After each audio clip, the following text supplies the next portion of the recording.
Okay guys, recently I came back from a vacation trip with my family to Cancun, and I'm gonna break down what I could have done better in order to save more money and be more efficient so that you guys can take away tips from this next time you go on a trip with your family. All right guys, I actually got the Costco package. It was a very good deal. It included the flight, it included transportation from the airport to the hotel, and then it also included the hoteling. So that was a very good deal, and that totaled me $1,631.50. Not bad for a 4-night stay. Now, originally it was a shared transportation from the airport to the resort, meaning you would be with other people in a van, and who knows where they're going to be dropped off, if they're going to be going to a different resort than you. It's a gamble and you got to wait for other people to load up in the van. So I actually upgraded to private shared vehicle, and that only costed an extra $100. Guys, it's so worth it.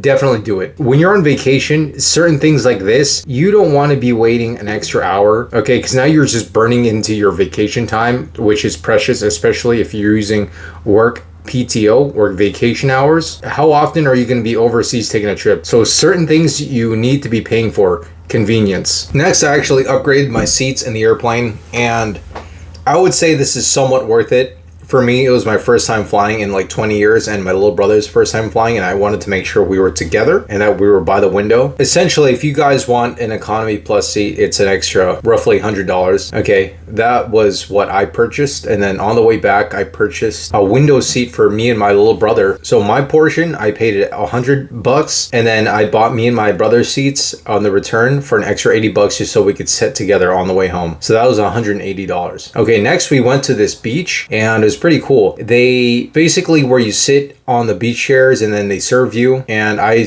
basically spent $45. Okay, and then I also went to Xcaret. For those of you who don't know, it's almost like an amusement park, but you're in the jungle, I guess, in the forest, and you're swimming in the river, and there's just a bunch of nature stuff to do. Anyway, the tickets were, I think, $150, something like that.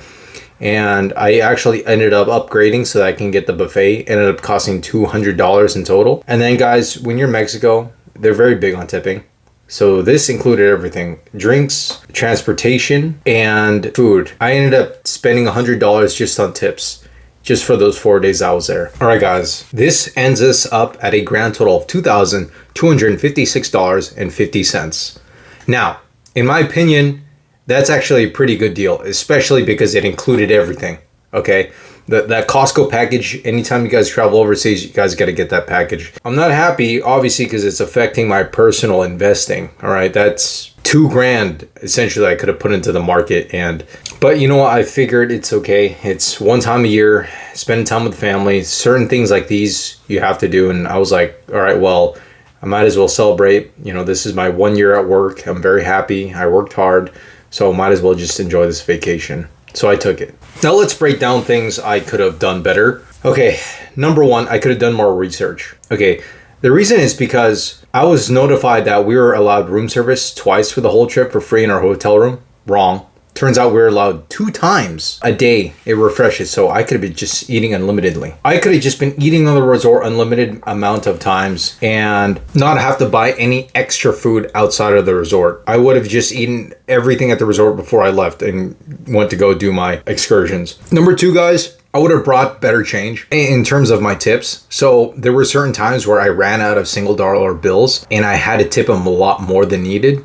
Sometimes I had to tip them $5, $10, or even $20 just because I didn't have change. I was thinking in my head, like, you know what, I don't want to be carrying out all these single bills, but the way I should have done is I should have just gotten single bills and then just distributed them evenly throughout each day. Let's say bring only 20 single dollar bills every day to allot me for tipping. Because when you're getting drinks over there, when you're getting like a single drink, you shouldn't have to tip them $5. No, the pesos actually go a lot farther over there, guys. Number 3, guys, is be prepared. Now, this isn't necessarily for me, but what happened with my little brother is he didn't have his passport in time. So he actually had to go to the embassy over in Los Angeles, and you actually have to pay to get it expedited, to get it rushed. Had he just, prepared everything, let's say 2 months before, it would have been a lot cheaper, but I don't remember. It was maybe like $60 or something if you want to get it rushed or expedited. I don't remember. But guys, it helps to plan everything ahead of time. So guys, those are the 3 tips you guys need to know. And understand when you're traveling, it's an emotional experience. Okay, there's a reason why, there's a bunch of gift shops whenever you're on tour, whenever you're overseas, because they know your emotions are at a high level and you're going to want to buy that hoodie. You're going to want to buy that shot glass that says Italy, okay, Rome, Mexico, whatever. It's important to be aware of these things. And most of the time, guys, those things aren't even made in that country. Most likely they're made in China and they were just shipped over there. So just be aware of that. And I get it. The hoodies are cool. But something you should know is don't feel rushed. Most likely you can go online and then just get some of the gear shipped to you. Like Ishikaret, there were a couple cool things I want to get. So I decided I'm just going to wait, okay? And then I'll go online and go check it out and have it just shipped to my house if I want it, okay? Because there's a lot of pressure when you're there. You feel like it's FOMO, right? You feel like, oh, this is the last time I'm ever going to get something like this. What am I going to do? Come back here just for this hoodie? No. Guys, a lot of things you can just buy online now, so it doesn't actually matter. So guys, thanks for listening, and if you ever want to take a vacation, all right, make sure you actually earned it, okay? And make sure you go through Costco. Such a good deal. Anytime we're going to be going out like that again, I'm just going to go through Costco. I mean, gosh, you're not really just paying for the flight or the transportation and rooms, guys. I didn't know this, but really, it came with the food. Like, technically, I didn't have to eat at all. Everything was already inclusive. Okay, always get the inclusive stuff. And then 5 was the drinks. I didn't pay for drinks. Not a single drink. Well, except for when I was on the beach. But when I was on the resort, it's unlimited drinks, guys. They got the really good stuff. You just have to tip them like $1 or $2, whichever. All right, guys, thanks for listening. So this is an update on my personal net worth. And unfortunately, I'm down like $2,200. And the market's doing okay. But right now, I'm just going to keep on investing while we're at local bottoms, and the S&P 500 is somewhat consolidating. I'm projecting that it's going to reach 8,000, guys. So let's just keep putting money in till the end of the year, and I'll keep you guys in the loop. All right, guys, thank you for listening.